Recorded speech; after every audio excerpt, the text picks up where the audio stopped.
People in the bank lobby turned their heads when the elderly woman stepped inside, holding a small folder close to her chest. Her voice was soft, her steps slow, but something about her calm presence made people glance twice. No one expected the day to flip so quickly. Moments later, 2 officers walked in, speaking firmly, asking her questions she didn't seem to understand. She tried to explain she was only there to fix a mistake on her account, but her confusion made the situation look worse. The crowd watched nervously as the officers moved closer, and the quiet bank suddenly felt tense. The woman, gentle and tired-looking, kept repeating that she had important papers to show them. But before she could open the folder, one officer reached for her arm. A few people gasped, unsure if this was really happening. The officers insisted they were just following procedure, but their voices grew louder, and the room grew colder. No one noticed the group of bikers outside at first. Their engines were off, their jackets marked with the Hells Angels emblem, their eyes fixed on the bank doors. They had seen the entire scene through the glass. What the officers didn't know was that the woman wasn't just anyone, and the bikers weren't there by accident.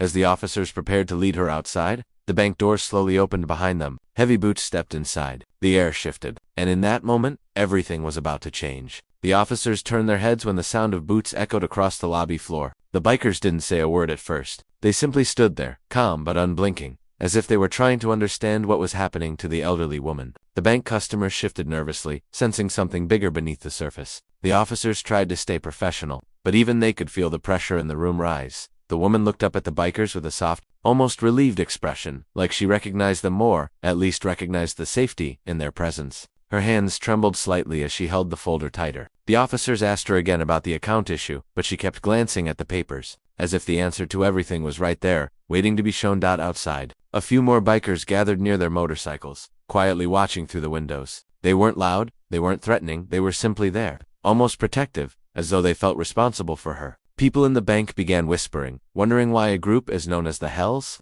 Angels would be connected to such a gentle woman at all. The officer nearest to her tried to speak with a calmer tone, asking if there was someone they could call. She nodded slowly, as if she had been hoping they would ask that. But then her expression changed. Something in the folder seemed to worry her. She clutched it closer and took a small step back. The bikers noticed instantly. No one knew what was inside those papers. Not the officers, not the customers, not even the bikers waiting outside. But whatever it was about to pull everyone deeper into the story. The woman's step back made the nearest officer pause. But it was the quiet shift among the bikers that really changed the room. One of them, a tall man with gray in his beard, took a slow step forward. His movement wasn't aggressive, just steady, like he was trying to show the woman she wasn't alone. The officers exchanged a quick look, unsure how to handle a situation that was no longer just routine. The customers watched every moment, some pretending to check their phones, others whispering behind their hands. No one understood why the elderly woman seemed so scared of opening her own folder. It was just paperwork, or at least, that's what everyone assumed. But her eyes kept drifting to the pages inside as if they carried a story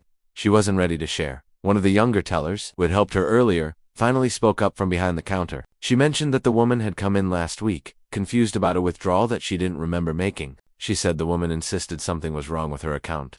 But no one took her seriously because the paperwork looked normal. Now, hearing this, the room grew even quieter. Something that seemed small at first was starting to feel much bigger. Outside, more bikers rolled in, parking silently, creating a loose circle around the bank. They carried an energy that wasn't threatening but deeply protective, as if they were guarding someone important. The officers tried again to ask the woman what she was hiding in the folder. She opened her mouth to answer, then stopped, staring at something behind them. Whatever she saw made her grip the folder even tighter. And suddenly, the real conflict began to take shape, one that none of them were prepared for. The woman froze, her eyes wide as she glanced toward the bank's entrance. Every heartbeat in the room seemed to echo louder, and even the officers felt their nerves tighten. The bikers outside shifted slightly, sensing the change, their silent presence suddenly heavier, more watchful. The folder in her hands now felt like a shield, something fragile yet powerful, holding secrets that no one could guess. One of the officers took a cautious step forward, his voice quieter than before, trying to regain control. "Ma'am, please just tell us what's going on," he urged. She opened her mouth, but no words came. Behind her, the tall biker's shadow stretched across the floor as he stepped closer, giving off a quiet warning that something was about to happen.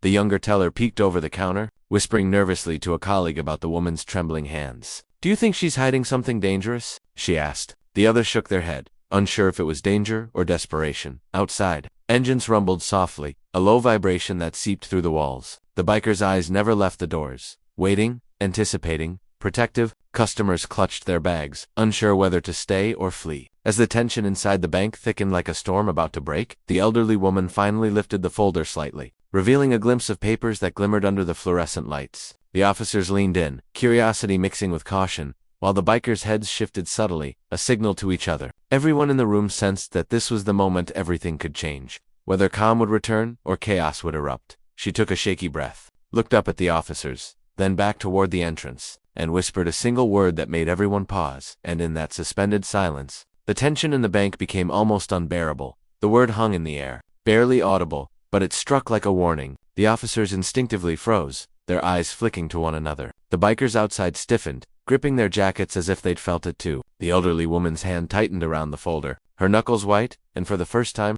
the people in the bank realized she wasn't just confused, she was terrified. Suddenly, the bank doors behind the officers banged open with a force that made everyone jump. A man in a sharp suit stepped inside, carrying a briefcase, his presence commanding attention. He wasn't loud, but something about him demanded the room's focus. The officers instinctively moved closer to the woman, while the bikers outside tensed, engines humming as if on cue. The man glanced directly at the elderly woman and smiled faintly, but there was no warmth in it, only recognition. "So, we finally meet," he said calmly. The woman's eyes widened further, and she instinctively took a half step back. The folder seemed to pulse in her hands, as if it carried the weight of everything that was about to unravel. Whispers spread among the customers. Who was this man? Why did the woman react with fear instead of relief? And how was it connected to the bikers who had been silently guarding her outside? The officers, trying to regain control, demanded he explain himself. But before he could answer, a sudden commotion at the bank's far end drew everyone's attention. Another group had entered, unknown faces, moving fast, clearly with a different agenda. The air grew electric,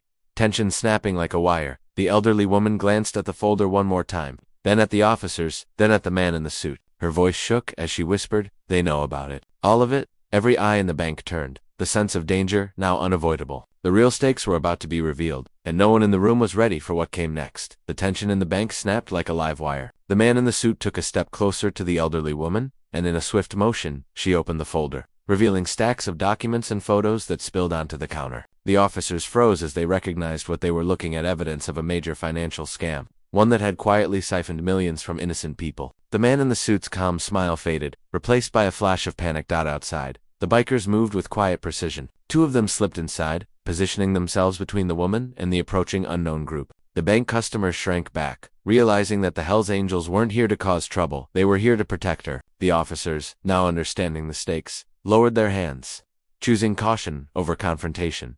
The unknown group hesitated, realizing their plan had been exposed. The woman's voice, strong and steady now, cut through the tension. "You won't take this. Not today." She handed a copy of the documents to one of the officers, who nodded, calling for backup over the radio. The man in the suit glanced at her, his expression unreadable, before he finally backed away, disappearing into the lobby's shadows. For a moment, it seemed the crisis had passed. The bikers escorted the woman to the door,